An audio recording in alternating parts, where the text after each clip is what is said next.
Здравейте, Джиметрина. Какъв е проблемът? Шефът не ми дава отпуск. Казва, че цялата фирма почива и няма кой да работи. Тъй, виждам много тежка отпускарска енергия. Вие страдате от синдром на отменения шезлонг. Проблемът е, че вие искате да сте на плажа, а шефът ви иска да сте в Иксел. Той са две различни климатични зони. Не са борете с него. Принесете почивката в офиса. Обличете бански. Донесете си хавлия. Разпанете чадър между бюрата. Платете си 50 евро за шезлонга и чадъра на себе си. Да ви е чиста съвестта. Намажете с 50 фактор. Пуснете си чайки и морски вълни на колонката. А ако някой ви потърси, кажете: извинявайте, влизам в морето с водното колело, сега не мога. Седнете на стола и въртете шпидарите във въздуха, докато се изпочичи.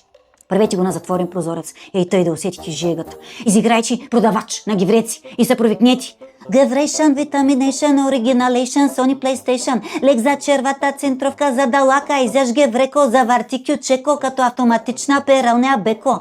Купете си геврек за 10 евро от себе си. Ей тъй, да усетите лятото. Обедната почивка вече е all inclusive. Яши кюфтета с диня, боб, 3 вида салати, 5 тарталети, 2 баници, докато ни приядете. Пийте коктейл от ракии в чаша за кафе. Ако шефът мине покрай вас, издайте звук на чайка и го попитайте дали не иска да го намажете. На всеки час ставайте и се правете разходка до принтера. Все едно е край брежната алея. Ако имате вентилатор, застанете срещу него.